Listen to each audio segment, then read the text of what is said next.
Buenas tardes con todos los presentes, continuando con las sesiones del Diplomado Especializado en Derecho Procesal Penal, organizado por el Centro de Estudios del Grupo Chile Colán y Moncada Romero y certificado por el Ilustre Colegio de Abogados de Ica. Damos inicio a la sesión del día de hoy, martes 16 de mayo del año 2023, con el tema medidas coercitivas a cargo de la doctora Carol Silva Guamantumba, para lo cual voy a hacer un breve repaso de su trayectoria académica y profesional. Siendo que la doctora es bachiller y abogada por la Universidad Inca Garcilaso de la Vega, contando con estudios de maestría en Derecho Penal y Procesal Penal por la Universidad César Vallejo, además de doctora en Derecho por la misma Casa de Estudios. Ha laborado en la Corte Superior de Justicia de San Martín, región de San Martín, así como también hasta la actualidad en el Ministerio Público, en el Distrito Fiscal de San Martín, Distrito Fiscal de Huancavelica, Distrito Fiscal de Lima Noreste y actualmente ocupando el cargo de Fiscal Provincial Penal de Mi Perú. Sin más que agregar, doctora, somos su público. Muy bien, muchas gracias por la invitación, estimado doctor. Eh, Justamente es parte importante de nuestra formación académica, los diplomados que nos ayudan evidentemente a conceptualizar los conocimientos. El tema que hoy me ha encomendado el estudio jurídico, así como también nuestra, en todo caso, Colegio de Abogados de Ica, ¿no? De la cual es evidente que vamos a ver un punto importante llamado medidas coercitivas. Cuando hablamos, estimados discentes, de las medidas coercitivas, debemos pensar que en nuestro sistema procesal penal existe, pues, dos aspectos importantes como derecho fundamental, que es la libertad, y otro aspecto importante, el denominado el control formal del Estado para controlar las conductas ilícitas de los ciudadanos, el llamado control formal social. Es importante tener en cuenta que para que ese control formal social se ejecute por el Estado bajo el jus puniendi del Estado, debemos entender que ese sujeto ha cometido un delito. Ese delito que ha cometido en el desarrollo de todo un contexto de transgresión de una norma de carácter sustantivo, tiene preceptos importantes para una correcta aplicación de la administración de justicia bajo el efecto de las medidas coercitivas. Cuando hablamos de medidas coercitivas, hablamos de dos aspectos también importantes, de las medidas coercitivas personales, que son evidentemente la prisión preventiva, la detención preliminar, el arresto ciudadano, la detención preliminar incomunicada. Y por otro lado hablamos de las medidas coercitivas reales. Cuando hablamos de las medidas coercitivas reales, hablamos del embargo, hablamos de la incautación y todo aquello de las cuales vamos a tener en relevancia en este contexto. Muy bien, para este punto tan importante debemos entender un precepto válido, que es justamente lo que yo les refería hace no menos de un segundo, que si la libertad como derecho fundamental nos ayuda a entender que es lo más vital y sagrado y consagrado por la Constitución, es igual a lo indicado por el precepto constitucional, el artículo 2, que toda persona tiene derecho a la libertad y a la seguridad personal. Y por ende es mandato constitucional que nadie puede ser detenido si no es por un mandato escrito y motivado por el juez o por las autoridades policiales en caso de flagrante delito. Este precepto constitucional nos dice que el aparato del Estado únicamente funciona cuando existe directamente un mandato motivado, sustentado, o que éste sea escenario de una flagrancia delictiva. Pero para entender una flagrancia delictiva, y es parte importante comprender que la flagrancia delictiva tiene un precepto tan importante que lo dice el artículo 259 del Código Procesal Penal y nos dice categóricamente los tipos de flagrancia. El delito flagrante siempre ha sido, evidentemente, como se ha evidenciado, aquello que es descubierto en el accionar del propio imputado. Esta palabra flagrante, que viene del latín flagrantis, significa arder, quemar, pero debemos entender que en nuestros días el delito flagrante es usual utilizarlo cuando existe ese momento donde el sujeto activo, derecho penal 2, es descubierto en una acción ilícita y esa acción ilícita es un delito flagrante. Por eso se dice que en nuestro artículo 259 del Código Procesal Penal tenemos tipos de flagrancia que delimitan categóricamente la acción del sujeto activo, transgresor, imputado, investigado, al momento de realizar un hecho. En primer orden tenemos la flagrancia propiamente dicha o la flagrancia real. Esta flagrancia nos ayuda a comprender, estimados discentes, que es aquello que le denominamos manos en la masa, o aquella circunstancia actual que al momento del hecho es descubierto el investigado, el imputado, respecto del accionar ilícito. Cuando hablamos de cuasiflagrancia, hablamos que el autor ya es perseguido con el objeto de su disposición que le es adquirido de manera ilícita. Por ejemplo, cuando una persona arrebata a otra una cartera y de manera inmediata empieza la persecución y es capturado.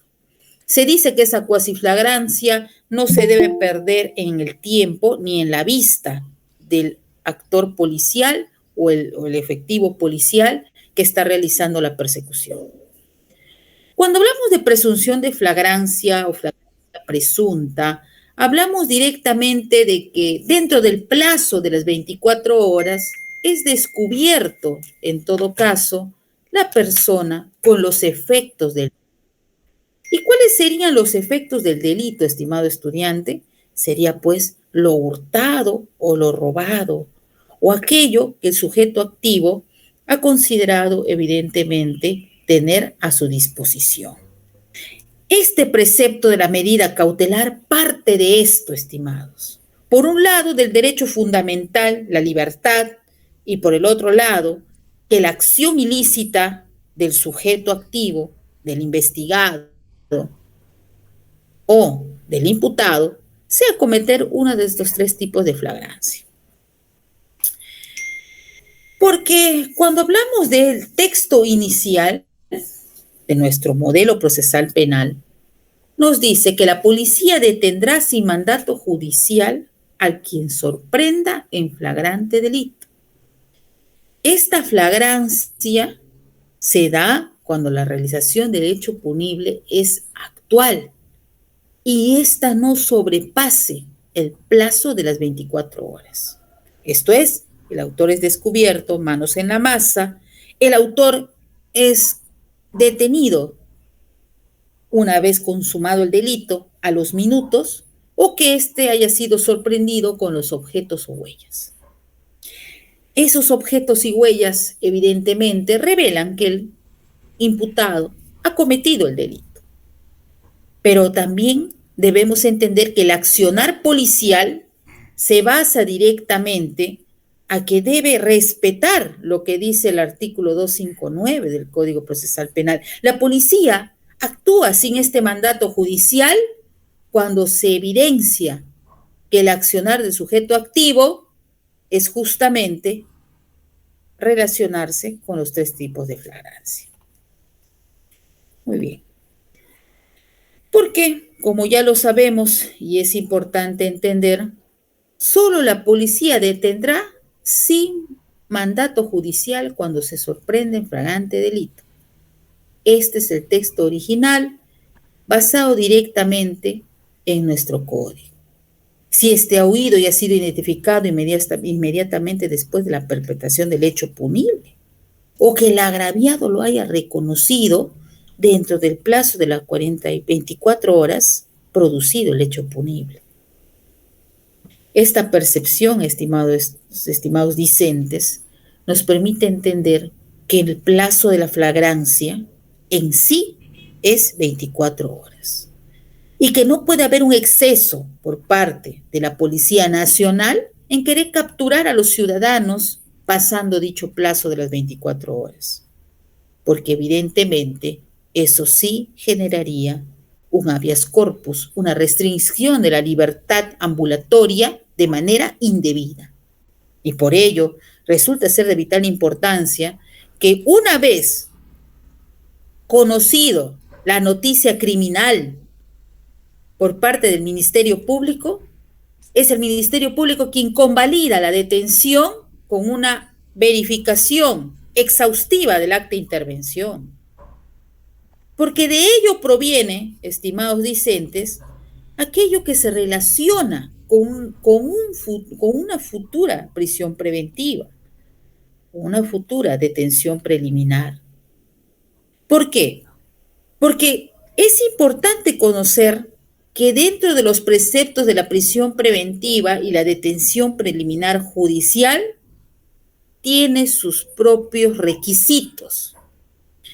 Por un lado tenemos la prisión preventiva basado directamente en los artículos 268, 269 y 270, y de las cuales nos dice que debe existir copulativamente los requisitos de la prisión preventiva.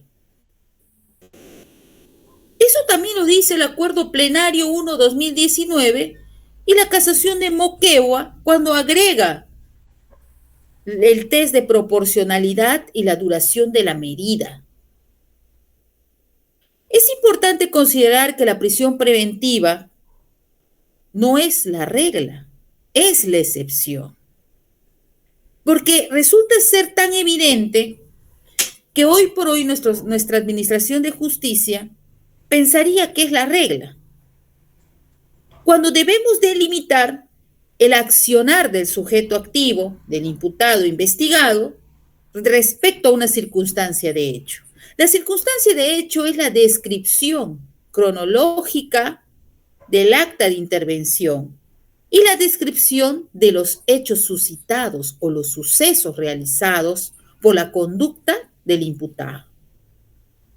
Es evidente también que esta prisión preventiva o medida coercitiva personal restringe la libertad ambulatoria con la única finalidad de conseguir en el juicio oral todo el sistema de las fases del juicio oral para que éste sea sentenciado, o bien éste sea condenado, o bien éste sea absuelto. Pero la prisión preventiva nos sirve para asegurar al imputado durante todo el desarrollo de las etapas del proceso penal. La prisión preventiva, como excepción, nos ayuda a entender que debe existir, y el artículo 268 lo dice, graves y fundados elementos de convicción. Pena superior a los 4 años. Peligro procesal, peligro de fuga o obstaculización. El Acuerdo Plenario 1-2019 nos señala, o bien puede ser peligro de fuga, o bien peligro de obstaculización. En la casación 623-2015 Moquegua, que trae la duración de la medida y el test de proporcionalidad. Al decir copulativamente, estimados discentes, hago referencia de que uno no puede estar sin el otro. Si uno de ellos no se cumpliese, es evidente que la prisión preventiva será declarada infundada. Para ello, resulta ser de vital importancia el análisis que se vaya a dar en adelante respecto de esta circunstancia que amerita, en todo caso, un aspecto importante llamado, pues, la libertad, que es lo más sagrado, sin dejar de lado el control formal del Estado por las conductas que se puedan dar en la sociedad. También es parte importante conocer la detención preliminar judicial.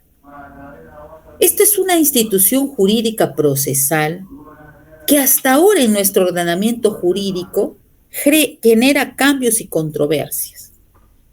Por cuanto muchas veces las detenciones preliminares judiciales son exigibles y requeridas por el Ministerio Público para que éstas se cumplan con la finalidad de que sea capturado el sujeto activo, el imputado y el acusado. Pero además deben generar la garantía y la certeza legal de que evidentemente la detención preliminar resulta ser una evaluación de la investigación de una persona que no está habida, una persona que vive libremente o una persona que se relaciona en el contexto natural de la sociedad y que ninguna autoridad ha ejercido presión. Esto es, ninguna autoridad lo ha conminado al sujeto activo, al imputado y al investigado para los efectos de que se someta, pues, al justo derecho de una investigación, sino que la detención preliminar judicial parte importante de un sujeto que está bajo libre aspecto de su libertad locomotora, para que un juez pueda determinar que se le pueda ya evidenciar o declarar fundada la detención preliminar, que también tiene una finalidad. La finalidad de la detención preliminar judicial también es restringir libertades y derechos, y de las cuales nos permitirán entender que a futuro se pedirá una prisión preventiva. Entonces, parte importante que se conozca ello. Pienso que sí, parte importante. Los supuestos de la detención preliminar judicial, esto es a pedido únicamente de requerimiento fiscal, donde las actuaciones se van a dar bajo la evaluación de toda la investigación y además se van a presentar ciertas circunstancias que debemos indicar. Para empezar, en la detención preliminar judicial no se requiere que el sujeto activo, el investigado o el imputado, se encuentre en flagrancia delictiva, sino que éste puede estar libre simplemente y además se puede ejecutar por la autoridad fiscal una vez declarado fundado por el juez. Además, estimados discentes, la pena debe ser superior a 4 años y la posibilidad de fuga sea alta y sea latente. Eso es muy importante, estimados, como presupuesto. Debemos entender que aquel que es sorprendido en flagrante delito logra evitar su detención. Es evidente que si la persona que ha cometido el delito en flagrancia, esta persona ha huido, esta persona es no habida. Una vez pasado el plazo de las 24 horas, solamente los supuestos y la carpeta fiscal o la investigación se podrá relacionar para poder pedir lo que es una detención preliminar judicial. Los requisitos bajo este precepto, estimado estudiante, es que debemos comprender que es potestad del Ministerio Público solicitar la detención preliminar judicial para que se emita las órdenes de detención del ciudadano y éste sea puesto a derecho. Puesto a derecho con la finalidad de que se realice, evidentemente, una posterior prisión preventiva. Pero además es importante el acto de la notificación. El acto de la notificación de la detención preliminar judicial se notificará de manera inmediata, por cuanto la policía y el Ministerio Público tienen que cumplir ese deber de poder, en todo caso, ejecutar todo lo que corresponde a la lectura de derechos, los cargos que se le imputan, hacer de conocer el artículo 71 respecto de los derechos del imputado, artículo 71 del Código Procesal Penal. Esto ayudará, evidentemente, a que esa notificación genere efectos. Hemos dicho claramente que existe, en todo caso, un aspecto importante cuando no se ubica al sujeto. ¿Qué pasaría, doctora, si una vez el juez nos da la detención preliminar judicial, pero a la fecha no lo podemos capturar? A la fecha seguimos en la búsqueda de la policía. Pues es evidente que cada vez que caduca este plazo, ya es responsabilidad neta del Ministerio Público y del juez, ¿correcto? ¿Por qué? Porque el Ministerio Público tiene que estar pidiendo, evidentemente siendo diligente, porque esto tiene una vigencia de 6 meses.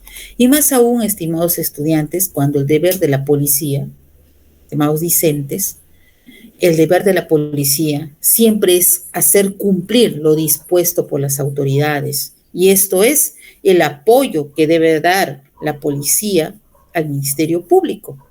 ¿Para qué? Para informar sobre los preceptos que se han llevado en adelante en la detención preliminar. Porque muchas veces conocemos, estimados discentes, que la policía, como parte importante del binomio de trabajo, tiene que, como autoridad, hacer también cumplir la orden resolutiva del juez, y que ésta también debe comunicarse los resultados al Ministerio Público. ¿Para qué? Para que una vez encontrado el imputado, el investigado, esto se va a aplicar de acuerdo a la normativa del artículo 261, numeral 1. Inmediatamente examinará al imputado con la asistencia de su abogado defensor y oficio, así de identificar su identidad y garantizar el cumplimiento de sus derechos fundamentales. Es evidente que el juez va a tener que realizar un mini control de identidad, digámoslo así, para que sea puesto a disposición del fiscal o, en su defecto, a un reclusorio hasta resolver la situación jurídica del plazo que nos dan en la detención preliminar en ese contexto. Entonces, es conveniente que el deber de la policía siempre será la coordinación y lo coadyuva al Ministerio Público. Hemos dicho que el plazo de detención preliminar, bajo un precepto importante, debemos entender en qué momento se realiza esta configuración, ¿no? En qué momento, por ejemplo, podemos ver este precepto tan importante en la duración. La detención preliminar, en su defecto, muchas veces dura hasta 7 días. O muchas veces también se hace ahora dentro del plazo de la detención, dentro de las 48 horas, pero muchas veces se hace también la convalidación de la detención, que ese es otro aspecto importante, que no tiene que ver con la detención preliminar judicial. Pero también es importante entender que la detención preliminar dura de acuerdo a lo que corresponde a la correcta detención, y corresponde desde el momento en que el sujeto ya es encontrado y puesto a disposición del Ministerio Público. Entonces, debemos entender este precepto porque existe también otra parte importante, que es la detención preliminar incomunicada. ¿Existirá una detención preliminar incomunicada? Sí, estimados discentes. En los delitos del terrorismo, espionaje, tráfico ilícito de drogas, es parte importante donde el fiscal también tiene que solicitar mediante un requerimiento la detención preliminar incomunicada. Y este no debe exceder el de la duración de la detención. Porque también el juez debe pronunciarse mediante una resolución motivada por qué va a acceder a la detención preliminar judicial incomunicada. Obviamente que eso no impide, estimado estudiante, que el abogado defensor se comunique con el detenido las veces que considere necesarias para la aplicación de la defensa técnica. Y justo lo que les indicaba, ¿no? La convalidación de la detención preliminar judicial.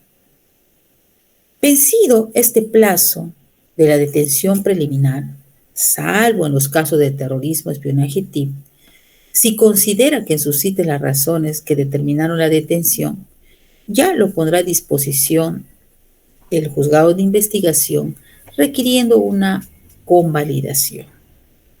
Ese mismo día se realizará la audiencia y la convalidación de la detención preliminar es 7 días naturales. Es en esos 7 días el Ministerio Público tiene la obligación de hacer todos los actos de investigación para determinar responsabilidad penal en el imputado. Ello coadyuvará evidentemente al aspecto importante y conocer un poco de lo que es la detención preliminar. Muchas veces vemos en la sociedad que los ciudadanos hoy por hoy no coadyuvan a la administración de justicia por el temor, el miedo, la represalia que pueda suscitar en una comunidad.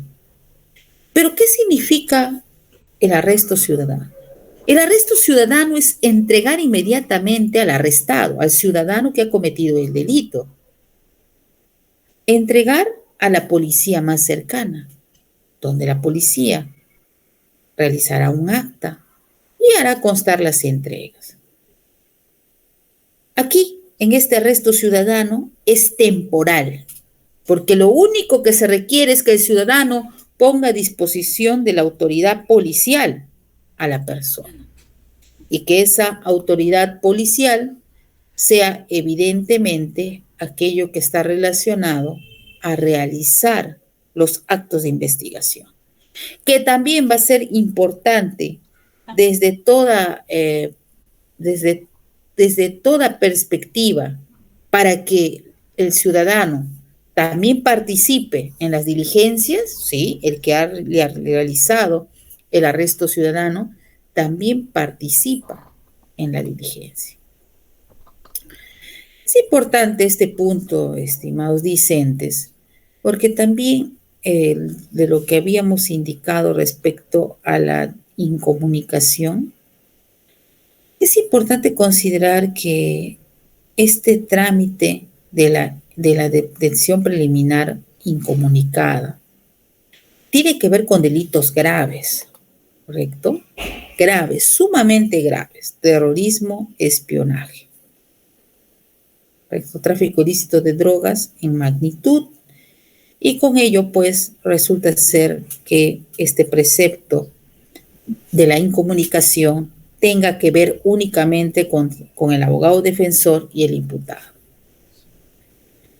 Por ahí que es importante, como una breve reseña, recordar que la comparecencia tiene 2 aspectos importantes. La comparecencia como medida coercitiva personal está sujeto permanentemente a lo que es la culminación del proceso penal.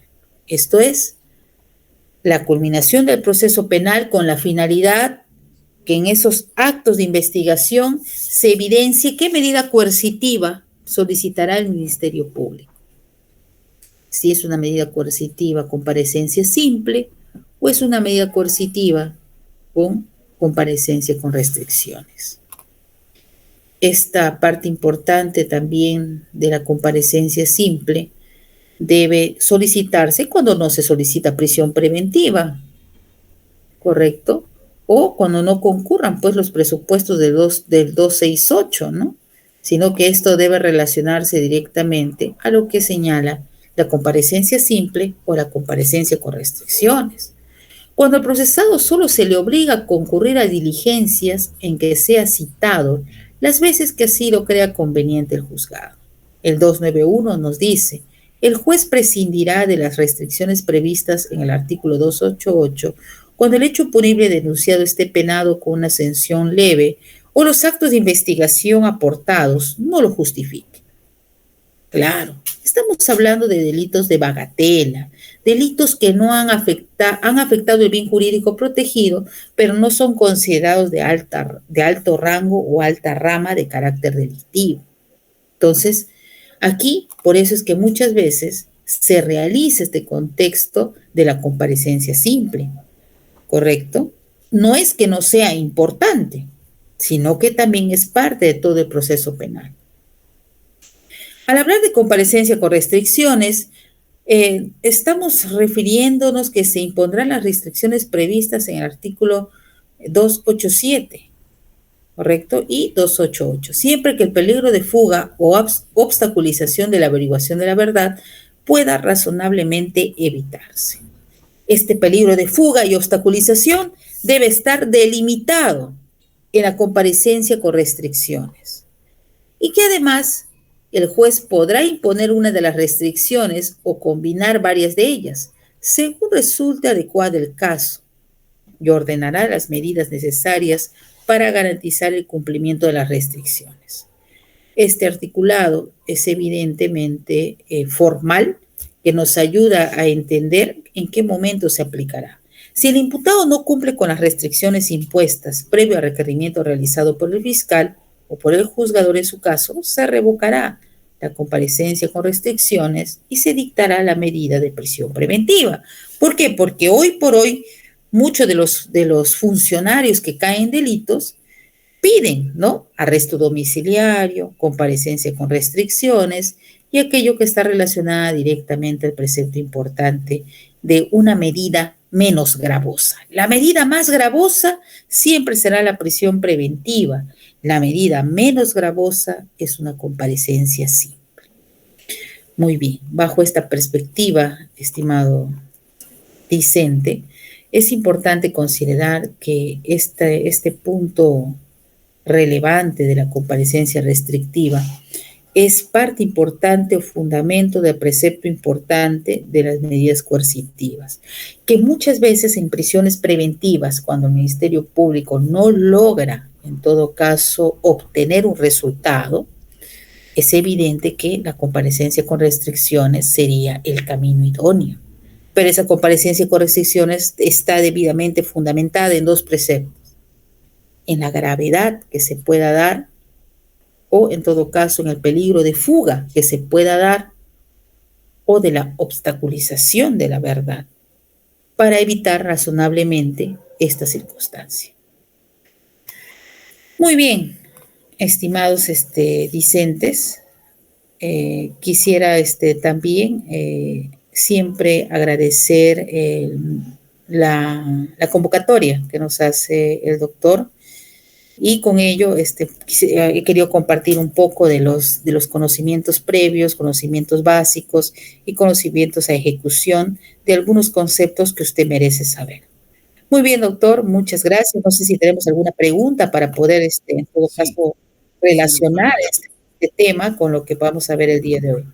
Claro, claro, doctora. En este momento se les exhorta a los participantes a que puedan realizar sus preguntas. Vamos a dar un periodo prudencial de 30 segundos o un minuto para que puedan hacerlo, ya sea a través de la caja de comentarios o prendiendo su micrófono.